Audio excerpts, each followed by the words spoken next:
आगे कवि को करण पर बहुत ही गुस्सा आता है कि आखिरकार उसकी हिम्मत कैसे हुई अपने रूम में वान को रखने की। क्या वो भूल गया है कि हम दोनों अभी भी शादीशुदा हैं? नकली ही सही, लेकिन मैं उसकी वाइफ हूँ, उसे मेरा थोड़ा तो लिहाज करना चाहिए। और यहाँ पर कवि करण को बुरा भला कहते कहते जाकर सोफे पर बैठ जाती है कि तभी उसे पता चलता है कि सोफे पर करण सोया हुआ है। तो यहाँ पर कवि करण से पूछती है, तुम यहाँ पर क्या कर रहे हो? तो करण कहता है, क्यों, मैं यहाँ पर नहीं आ सकता? कल वान पूरी तरह से डर गई थी और वो मेरे पास आई थी हेल्प लेने के लिए, तो मैंने उसे अपने रूम में अकेले सोने को दे दिया और मैं यहाँ पर लाइब्रेरी में आकर सो गया। तो कवि जैसे ये बात सुनती है उसकी खुशी का तो कोई ठिकाना ही नहीं रहता। तो करण कहता है, तुम इतनी खुश क्यों हो रही हो? और तुम्हें क्या लगा कि मैं वान के साथ एक कमरे में सोया था, इसलिए तो तुम मुझे इतना बुरा भला कह रही थी? तो कवि कहती है, मैंने तुम्हें कब बुरा भला कहा? तो करण कहता है, झूठ बोलना बंद करो, मैंने खुद सुना है अपनी कानों से कि तुम मुझे कितना बुरा भला कह रही थी। तो कवि कहती है, बकवास करना बंद करो, तुम्हें गलत लगा होगा, मैंने ऐसा कुछ भी नहीं कहा। और कवि बहाना बनाकर वहाँ से भाग जाती है। तो करण उसके पीछे जाता है और कहता है, मुझसे तो झूठ बोलना बंद करो, मुझे पता है कि तुम बहुत ही गुस्से में थी ये बात जानकर कि मैंने वान के साथ एक रात गुजारी है। तो कभी कहती है, मैं क्यों गुस्से में रहूंगी, और वैसे भी हम दोनों की शादी तो नकली शादी है ना, तुम जिसके साथ भी रात गुजारो इससे मेरा क्या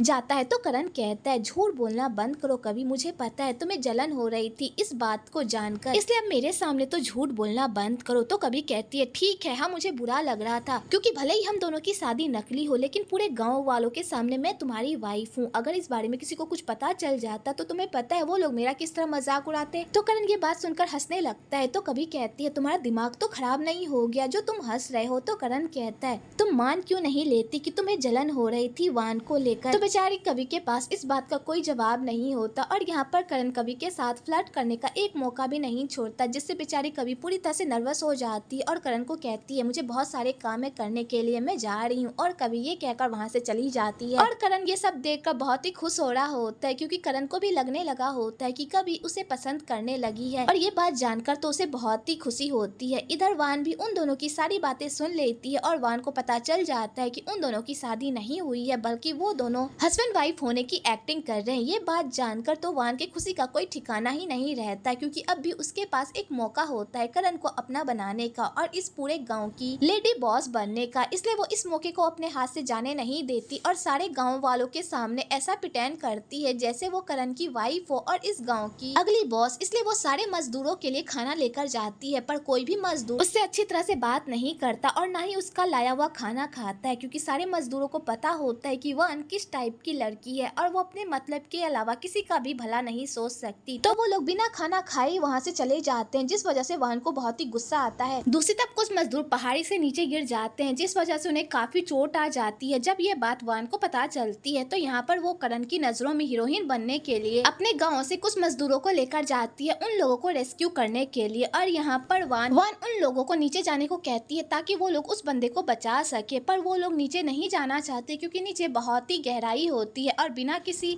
औजार के वो लोग नीचे भी नहीं जा सकते। तो यहाँ पर वान दादाजी को ही जानबूझकर नीचे जाने को कहती है और उनके उम्र का भी लिहाज नहीं करती, जिस चक्कर में दादाजी नीचे गिर जाते हैं कि तभी वहाँ पर करण आ जाता है और दादाजी की ऐसी हालत देखकर उसे बहुत ही गुस्सा आता है वान पर। आगे करण सारे सामानों के साथ उन सारे लोगों को रेस्क्यू कर लेता है और उन्हें घर ले जाने लगता है और उसके बाद अपना सारा गुस्सा वान पर निकालता है और कहता है, तुम्हारी हिम्मत कैसे हुई दादाजी के साथ इस तरह बदतमीजी करने की? तुम्हें पता है तुम्हारी वजह से दादाजी की जान खतरे में थी, अगर आज उन्हें कुछ हो जाता तो उसकी जिम्मेदारी कौन लेता? तो यहाँ पर वान करण के सामने झूठ बोलने लगती है और नौटंकी करने लगती है कि मैंने जो भी किया वो सिर्फ उन लोगों की भलाई के लिए ही किया। तो करण को भी गुस्सा आ जाता है और वो कहता है, ये गांव मेरा है, ये घर मेरा है, यहाँ पे मुझे क्या करना है और क्या नहीं वो मैं तुमसे पूछकर नहीं करूंगा, इसलिए हमारे मामलात से दूर रहो, क्योंकि ये तुम्हारा घर नहीं है जहाँ पर तुम कोई भी बचकानी हरकत करती रहो। तो यहाँ पर कहती है, भले ये मेरा घर नहीं है लेकिन ये घर तो कभी का भी नहीं है, क्योंकि मुझे पता चल गया है कि तुम दोनों की शादी नहीं हुई है। वो यहाँ पर बस एक मेहमान की तौर पर रहती है, अगर वो यहाँ के सारे काम कर सकती है, सारी बातों पर अपना बात रख सकती है, तो फिर मैं क्यों नहीं रख सकती? तो करण कहता है, हाँ मैं मानता हूँ कि हम दोनों की शादी नकली है, लेकिन कभी तुम्हारी तरह नहीं है। वो तुम्हारी तरह अपना मतलब निकालने के लिए दूसरों का बुरा नहीं करती। जितना टाइम भी मैंने कवि के साथ गुजारा है, मुझे पता चल गया है कि कवि जितनी बाहर से सुंदर है उतनी ही वो अंदर से भी सुंदर है, और कवि की यही अदाओं ने मेरा दिल जीत लिया है और मुझे कवि से प्यार हो गया है। इसलिए वान अपने दिल से मेरा ख्याल निकाल दो, क्योंकि हम दोनों के बीच कभी भी कोई भी रिश्ता नहीं होने वाला। और यहाँ पर करण वान को उसकी औकात दिखा देता है, जिस वजह से वान को गुस्सा आ जाता है और वो घर छोड़कर चली जाती है और जंगल में जाकर वो फूट फूट कर रोने लगती है कि तभी वहाँ पर एक बंदे की एंट्री होती है। तो वान पहले उसे देखकर डर जाती है, लेकिन बाद में उसे पता चलता है कि वो बंदा कोई और नहीं बल्कि उसके पापा है। ये बात जानकर वान की खुशी का तो कोई ठिकाना ही नहीं रहता। आगे उसके पापा उसे पूरी स्टोरी बताते हैं और उसे ये भी बताते हैं कि वो चोरों के सरदार हैं। ये बात जानकर वान को थोड़ा तो झटका लगता है, पर उसे ज्यादा बुरा भी नहीं लगता। आगे उसके पापा उसे कहते हैं कि क्या तुम उन लोगों को हराने में मेरा साथ दोगी। तो वान यहाँ पर अपने पापा का साथ देने के लिए तैयार हो जाती है, क्योंकि अब उसका भी मन करण से उठ गया होता है, क्योंकि करण ने उसे जिस तरह ट्रीट किया होता है, इसलिए वो भी करण से बदला लेने के लिए उतारू होती है। इसलिए वो अपने पापा को कहती है कि मैं करण को वो सजा देना चाहती जिसे वो जिंदगी भर ना भूले। वो उस कवि से प्यार करता है ना, मैं उस कवि को ही उससे छीन लूंगी। तब देखती हूँ कि वो अपनी लाइफ कैसे जीता है। दूसरी तरफ करण और कवि को जब वान के गायब होने का पता चलता है, तो वो लोग उसे ढूंढने के लिए जंगल में जाते हैं कि तभी उधर से वान नौटंकी करते हुए करण की बाहों में गिर जाती है। तो करण उसे घर लेकर जाता है और वहां जाकर उसका ख्याल रखता है। एक्चुअली वान के वापस आने का यही इरादा होता है ताकि वो करण और कवि की लाइफ को बर्बाद कर सके। इधर कवि अंकल के साथ टाइम स्पेंड करती है ताकि वो अंकल की याददाश्त वापस ला सके। तो चौन कहता है कभी तुमने अंकल के साथ जो भी टाइम स्पेंड किया उससे अंकल की सेहत पर बहुत ही बड़ा प्रभाव पड़ा है। अंकल धीरे धीरे ठीक हो रहे हैं। और यहाँ पर चौन कवि से मॉन्ग की भी बातें करने लगता है, जिसे सुनकर अंकल को वो पुरानी सारी बातें याद आने लगती है, जब मॉन्ग ने रंफा को मारने की कोशिश की थी, क्योंकि उसे ये बात पता चल गई थी कि चोरों का सरदार कोई और नहीं बल्कि मॉन्ग है। तो यहाँ पर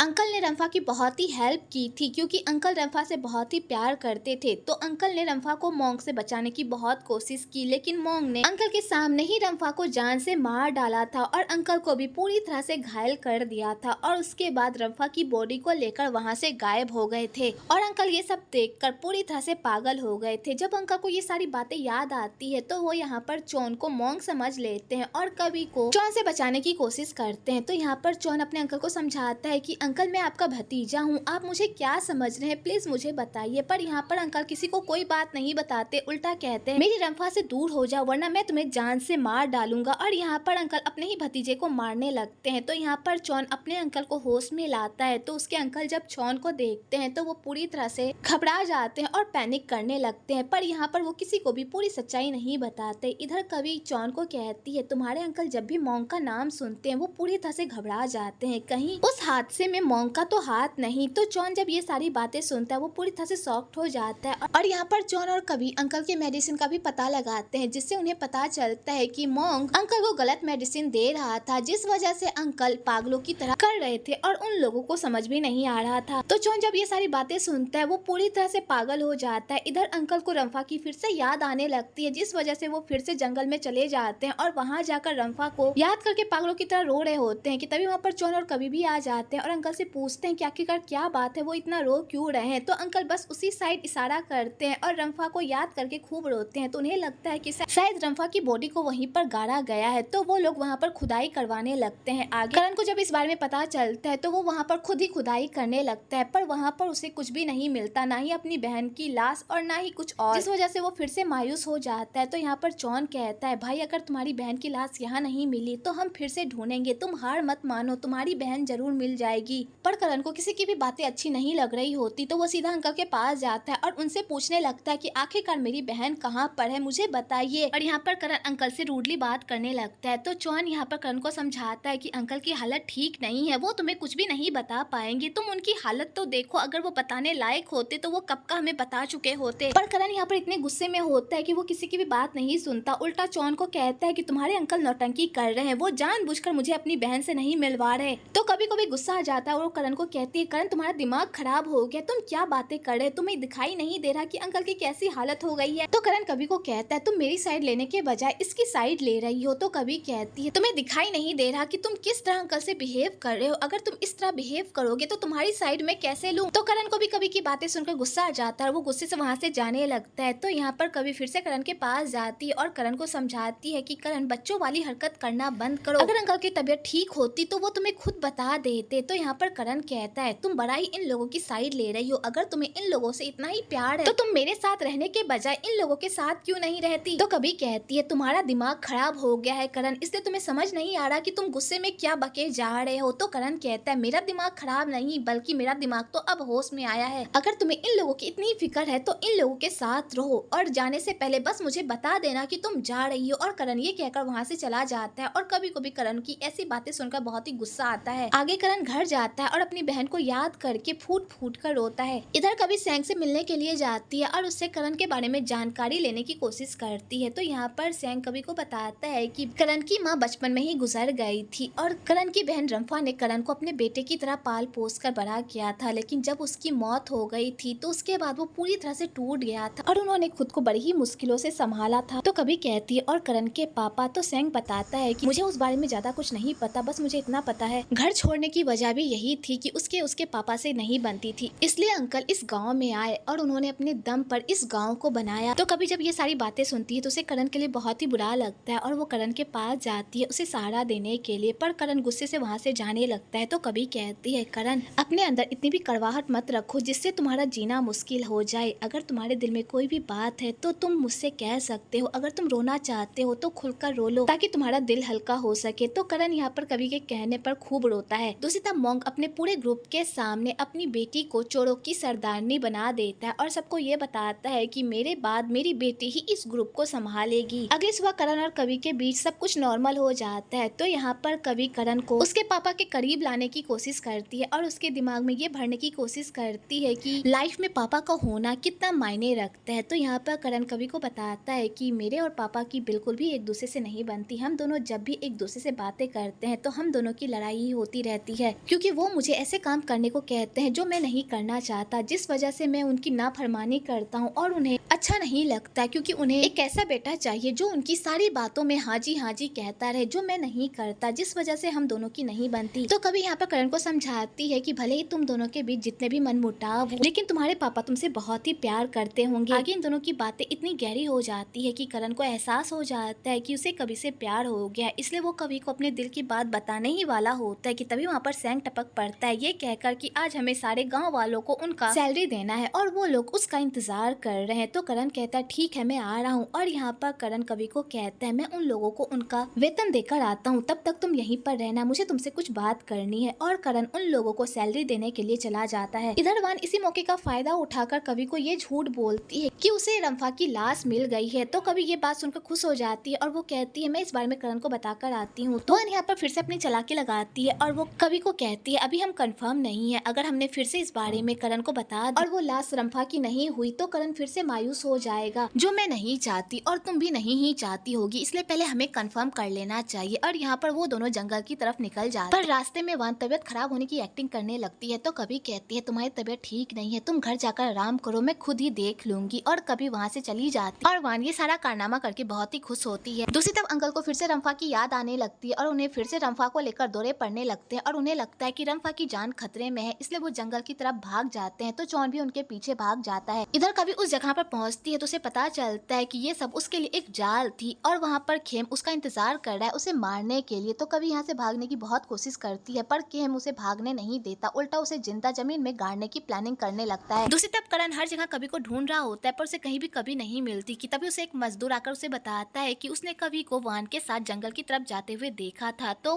करण ये सारी बातें सुनकर शॉक्ड हो जाता है। इधर चौन अंकल के पीछे जंगल जाता है तो वहाँ पर वो लोग कवि के चिल्लाने की आवाज सुनते हैं, तो वो लोग कवि की हेल्प करने के लिए वहाँ पर पहुंच जाते हैं और चौन खेम को खूब मारता है और उसे मार मार के उसका कचुम्बर बना देता है और कहता है तुम्हारी हिम्मत कैसे हुई कवि के साथ ये हरकत करने की। कि तभी वहाँ पर करण भी आ जाता है और वो भी खेम से अपना खूब बदला लेता है और यहाँ पर वो खेम से पूछता है कि चोरों का सरदार कौन है, मुझे बताओ। तो यहाँ पर खेम उसे बताने ही वाला होता है कि तभी वान उसे गोली मार देती है और यहाँ पर खेम मर जाता है और उन लोगों को कुछ भी पता नहीं चलता कि चोरों का सरदार कौन है। इधर गोली की आवाज सुनने से अंकल फिर से पागलों की तरह करने लगते हैं, तो वो लोग अंकल को संभालने की कोशिश करते हैं और दूसरी तरफ करण उस बंदे के पीछे भागता है जिसने अभी खेम को गोली मारी, पर उसके हाथ कुछ भी नहीं लगता और उसे खाली हाथ ही वापस आना पड़ता है।